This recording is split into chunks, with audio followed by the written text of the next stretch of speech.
በስመ አብ ወወልድ ወመንፈስ ቅዱስ አሐዱ አምላክ አሜን። ከዘመናት አስቀድሞ የነበረ ጥንት ፍጻሜ የሌለው ሁሉን የያዘ ሁሉን የሚገዛ መዓቱ የራቀ ምሕረቱ የበዛ እውነተኛ አምላክ በደለኛውን የሚታገስ የቀረበውን የሚያርቅ የራቀውን የሚያቀርብ ሁሉ በመሃል እጁ የተያዘ ልብ ያሰበውን የሚያውቅ ኩላሊት ያመላለሰውን የሚመረምር ጠጉሩን የሚቆጥር በጠፈር ተቀምጦ መሠረትን የሚሸከም የማይታየውንና የማይታየውንም ሁሉ በመፍጠሩ ትምክህት የሌለበት አንድ አምላክ በሚሆን በአብ በወልድ በመንፈስ ቅዱስ ስም አምነን በግንቦት 14 ቀን የሚነበብ የሚጸለይ የብፁዕ ወቅዱስ ክቡር አቡነ አረጋዊ ገድል እግዚአብሔር ቸርነት ማንበብ እንጀምራለን። ክቡርና ብፁዕ የሚሆን አባታችን የአቡነ አረጋዊ ጸሎቱና በረከቱ ከወዳጆቹ ሕዝበ ክርስቲያን ጋር ይሁን ለዘላለሙ አሜን። በዚያን ዘመን እግዚአብሔር ጸጋ ሳያይ ሰጠው። በፊት የእግዚአብሔርን ቸርነት በብዙ ትጋት እየለመነ አስቀድሞ ከአክሱም ቅዱሳኖች ጋር የሚኖር ከመላእክት የዜማን ድምፅ እየሰማ በጣዕመ ዜማው ኢትዮጵያን የዜማ ባለቤት ያደረጋት ያሬድ የሚባል ቀሲስ ወይም ካህን ነበረ። በኢትዮጵያዊው ንጉሠ ነገሥት በአፄ ገብረ መስቀል ዘመነ መንግሥት በአክሱም ሳለ የአዕዋፍትን የእንስሳትንና የአራዊትን ድምፅ ቃና ለይቶ እስከ ማወቅ ድረስ ከእግዚአብሔር ልዩ ስጦታ ተሰጥቶት ብሉይና ሐዲስን ተምሮ አንብቦ መተርጎም ቻለ። ከዚያም ከመላእክት በሚሰማው ልዩ ልዩ የዜማ ስልት እየተመራ በአክሱም ማስተማር ጀመረ። በጣፈጠ የዜማ ድምፀ ቃና በሚያስተምርበት ጊዜ ከድምፁ ማማር ወይም ጣዕም የተነሳ የሰሚን ሕሊና የሚመስጥ የተመልካችንም ልቦና የሚስብ ነበር። በሽተኛ ሕመሙም ሐዘንተኛም ማዘኑን አያስታውሰውም። መላእክትም ፈጣሪያቸውን በሰማይ የሚያመሰግኑበት ልዩ ምስጋና ለእሱ በምድር ተገልጾለታልና። በዚህም ትምህርቱና እውቀቱ ሕዝቡ ሁሉ ንጉሡና ጳጳሱም እጅግ ተደሰቱ። የኢትዮጵያ አብያተ ክርስቲያናትም ሁሉ ለእሱ የተሰጠውን ልዩ ጣዕመ ዝማሬ ሰምተው አከበሩት፣ ከፍ ከፍም አደረጉት። አስቀድሞም ያልሰሙት በጣዕመ ዜማ የሚዘመር ወይም የሚነገር አዲስ የዜማ ትምህርትን አግኝተዋልና። ካህኑ ያሬድም በጳጳሱ በንጉሡና በሕዝቡም ዘንድ መወደድን መከበርንና ባለሟልነትንም አገኘ። ከዕለታት በአንድ ቀን ካህኑ ቅዱስ ያሬድ ከስፍራው ከአክሱም ተነስቶ አባታችን አቡነ አረጋዊን ይጠይቀውና ንጉሡ አፄ ገብረ መስቀል ያነጸለትን ቤተ ክርስቲያንም ጎብኝቶ በውስጧም በዜማ ድምፅ ምስጋና ያቀርብ ዘንድ መጣ። ቅዱስ አባታችን አቡነ አረጋዊ ግን አስቀድሞ በመንፈስ አውቆ ለደቀ መዛሙርቱ ካህኑ ያሬድ ይጎበኘን ዘንድ ወደ እኛ መጣ፣ ሁሉን ያውቅ ዘንድ ልዩ የእውቀት መንፈስ ተሰጥቶታልና አላቸው። ካህኑ ያሬድም አባታችንን የአቡነ አረጋዊን ደቀ መዛሙርት ማትያስንና ዮሴፍን በተራራው ስር ዓሣ ያጠምዱ ዘንድ ሲሄዱ በወንዝ ዳርቻ አገኛቸው። በዚያም ሰላምታ ሰጣቸውና እግዚአብሔርን አገልጋዮች በእውነተኛ ጎዳና የሚመራቸው ይህ አባታችሁ አረጋዊ ደህና ነውን ብሎ 3 ጊዜ ጠየቃቸው። እነሱም አዎን ደህና ነው አሉት። በዚያን ጊዜ ወደ ተራራው ላይ ወጥቶ አባታችን አቡነ አረጋዊ ካለበት ቦታ ከደረሰ በኋላ በፍቅር ተገናኝተው ተቃቅፈው ተሳሳሙ። ዳግመኛም ካህኑ ቅዱስ ያሬድ ወደ ቤተ ክርስቲያኑ ሄደና 3 ጊዜ ሰግዶ ከተሳለመ በኋላ የሕንፃዋን ማማር እየዞረ በአድናቆት ተመልክቶ እጅግ ተደሰተ። በውስጧም ሆኖ በሰማያት ያሉ መላእክት ዘወትር ይጎበኟታል፣ እሷም የመለኮት ማደሪያ ናትና ይመለከቷታል። እኔም ዙሪያን እየዞርኩ ድንቅ የሆነ የቅድስት ቤተ ክርስቲያንን የሕንፃዋን ውበት ተመለከትኩ በማለት በዜማ ድምፅ አሰምቶ ዘመረ፣ ተናገረ። ስለ ቃለ ዝማሬውም ከእሱ ጋር ለብዙ ጊዜ ሲወያዩ ቆዩ። አባታችን አቡነ አረጋዊም የቅዱስ ያሬድን ጣዕመ ዜማ በመስማቱ እጅግ ደስ አለው።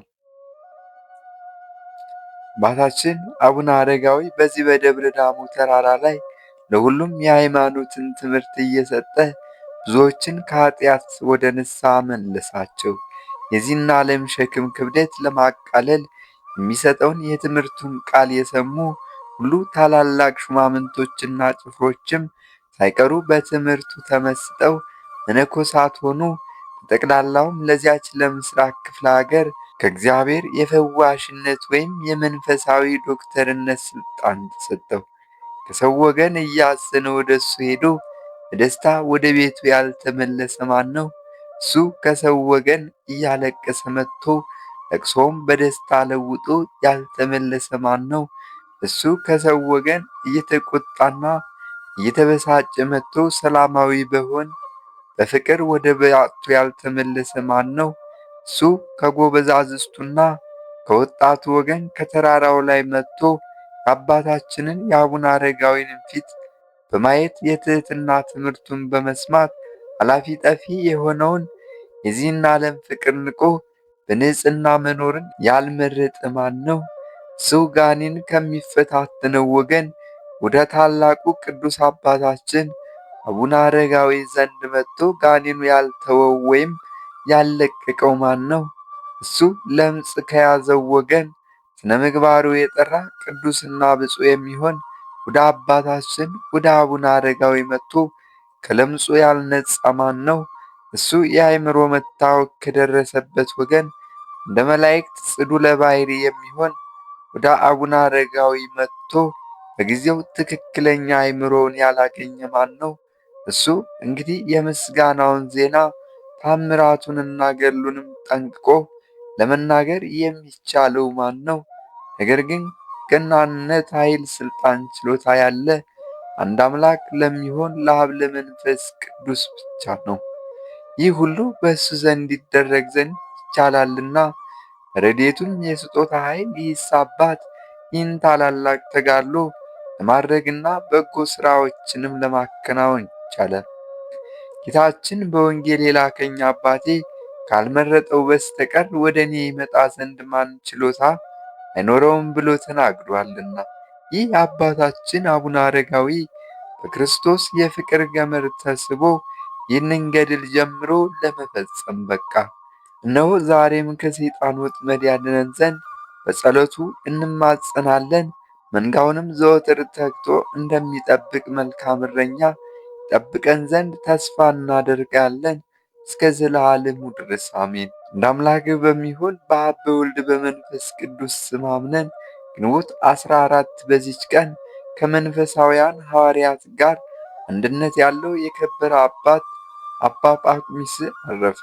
ይህም ቅዱስ ከአባ ጰላሞን ዘንድ መንኩሶ ሲያገለግለው የምንኩስናንም በጎ ሥራ እየሠራ ብዙ ዘመናትን ኖረ። ከዚህ በኋላ ከእግዚአብሔር የታዘዘ መልአክ ተገልጾለት እንደ አባቶቻችን ሐዋርያት የአንድነትን ማኅበር ለመመስረት መነኮሳትን እንዲሰበስብ አዘዘው። ከዚህ በኋላ ብዙዎች ሰዎችን ሰብስቦ በየቦታው ብዙ ገዳማትን ሠራላቸው። ለሁሉም በእጃቸው ሰርተው በሚያገኙትና በምግባቸው አንድነት እንዲሆኑ በጸሎት ጊዜ በመብልም የሚሰሩትን ሥርዓት ሠራላቸው። እርሱ ከሁሉም በላይ አበምኔት ሆኖ ከበታቾቹ ከገዳማት ለእያንዳንዱ አበምኔት ሾመላቸው። ከሀገረ እስዋኖሰን፣ ከአጥፉ፣ ከአክሚም፣ ከተናዱስ እስከ ላዕላይ ግብፅ መጨረሻ ከደቡብም ከባሕራውያን የተመሳቀለ መንገድ ድረስ ሁሉንም ገዳማት በመዞር ይጎበኛቸዋል። ይህም አባት ስለዚህ ዓለም ከንቱ ውዳሴና በመካከላቸውም ጥል እንዳይኖር ከልጆቹ ክህነትን እንዲሾሙ አያሰናብትም። ግን ለእያንዳንዱ ገዳም የሚቀድሱላቸውን ቀሳውስት ከዓለም አደረገ። ሊቀ ጳጳሳት ሐዋርያዊው አትናቴዎስ ወደ ላዕላይ ግብፅ በወጣ ጊዜ ይህንን አባት ጳኩሚስን ቅስና ሊሾመው ወደደ። ከእርሱም ሸሸ።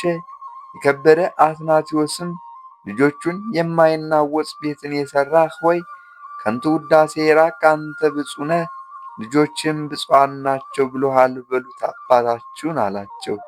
አንድ ጊዜም ሲኦልን ያይ ዘንድ ወደደ። እነሆ የእግዚአብሔር መልአክም ነጥቆ አውጥቶ በገነት የጻድቃንን ማደሪያ እንዲሁም በሲኦል የሥቃይን ቦታ አሳየው። ይህም አባት በአንድነት ማኅበር ላይ አጸናቸው።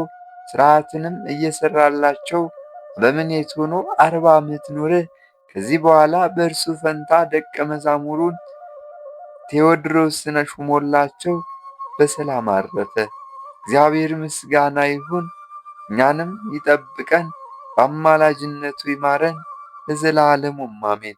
በዚችም ቀን የምስር ገዢ በሆነ በቡላሚስ ዘመን ከሀገረ ፈርማ ሰማዕት የሆነ አባ ሲማኩስ አረፈ። ይህም ቅዱስ ቀጭን ልብሶቹን የከበሩ የሐር ልብሶቹን የሚሠራ ነው። ወላጆቹም አሉት። እነርሱም ቴዎድሮስና ሲሲኮስ ናቸው። ክርስቲያኖች ሊያሰቃይ መኮንን ቡላሚስ እንደመጣ በሰማ ጊዜ ይህ ቅዱስ የዚህን ዓለም ክብር ንቀው እስኪተው ድረስ ባልንጀሮቹን ይመክርና ያስተምራቸው ጀመር። ከዚህ በኋላ ወላጆቹን ተሰናብቷቸው ለሀገር ዲሜራ ቅርብ ወደ ሆነች ወደ ሀገረ በኩርዝ ወጣ። መኮንኑም አንዲቷን ሴት ሲያሰቃያት አገኘው። ወደ እሳት ምድጃም ጨምሯት በሰማዕትነት ሞተች። በኋላ ግን እሳቱ ቀዝቃዛ ሆነ። ይህ ቅዱስም ይህንን ይመለከት ነበር። ከዚህ በኋላ ወደ መኮንኑ ፊት ቀርቦ በክብር ባለቤት በጌታችን በኢየሱስ ክርስቶስ ታመነ። መኮንኑም ታላቅ ሥቃይን አሰቃየው። በዚያን ጊዜ ዕድሜው 20 ዓመት ነበረ። ሰቀሉት። ከመንኰራኵርም ውስጥ ጨምረው አበራዩት። ከእርሱም ብዙ ደም ፈሰሰ። ወደ አንዲት ዕውር ሴትም ደሙ ደርሶ ነካት። ያን ጊዜም ድና አየች። ከዚያም ደግሞ በእንጨት ላይ ሰቀሉት። እርሱም ይረዳው ዘንድ ወደ ክብር ባለቤት ወደ ጌታችንና መድኃኒታችን ኢየሱስ ክርስቶስ ፈጽሞ ይማልድ ነበር። መኮንኑም ራሱን በሰይፍ እንዲቆርጡ አዘዘ። ሰያፊውም ይቆርጠው ዘንድ ሰይፉን መዘዘ። ኃይል ተነስቶት ማንቀሳቀስ አልተቻለውም። እንዲሁም ሁለተኛው፣ ሦስተኛው እስከ 14 ሰያፊዎች ኃይላቸው ደክሞ በምድር ላይ ወደቁ። ከዚህ በኋላ በአንገቱ ገመድ አስገብተው እስከ ረዥም ተራራ አናት ድረስ ጎተቱት። ነፍሱንም በክብር ባለቤት በጌታችን እጅ ሰጥቶ የምስክርነት አክሊልን ተቀበለ። ከወታደሮቹ ውስጥ ዲዳና ደንቆሮ ነበር። የቅዱሱን ሥጋ ባየ ጊዜ ጆሮዎቹ ሰሙ፣ አንደበቱም ተናገረ። እድኩ ከተባለ ሀገርም ምዕመናን መጥተው የቅዱስ ሲማኩስን ሥጋ ወሰዱ። የድሜራና የታይን የሁለቱ አገር ሰዎች ተሰበሰቡ። መኮንኑ ቢላሞስም ፈርቶ ሸሸ። ከሥጋውም ድንቆች ታላላቅ ታምራት ለበሽተኞችም ፈውስ ሆነ። አረማውያንም አይተው በጌታችን በኢየሱስ ክርስቶስ አምነው ተጠመቁ። በሰማዕትነትም ሞቱ። ቁጥራቸውም 1750 ሆነ። ወንዶችና ሴቶች ወጣቶችም። ከዚህ በኋላ የቅዱስ ሲማኮስን ሥጋ ተሸክመው በርሙን ወደሚባል አገር ታላቅ ክብር ወሰዱ። የአገሩም መኮንንም ከራሱ መልካም ልብሶች አምጥቶ ገንዘው ውብ የሆነች ቤተ ክርስቲያንን ሰርቶ ሥጋውን በውስጡ አኖረ። ከእርሱም ድንቆች የሆኑ ብዙዎች ታምራት ተገለጡ። እግዚአብሔር ምስጋና ይሁን። እኛንም በቅዱስ ሲማኮስ ጸሎት ይማረን፣ በረከቱም ከእኛ ጋር ትኑር ለዘላለሙም አሜን። ወስብሐት ለእግዚአብሔር ወለወላዲቱ ድንግል ወለመስቀሉ ክቡር። ይቆይ።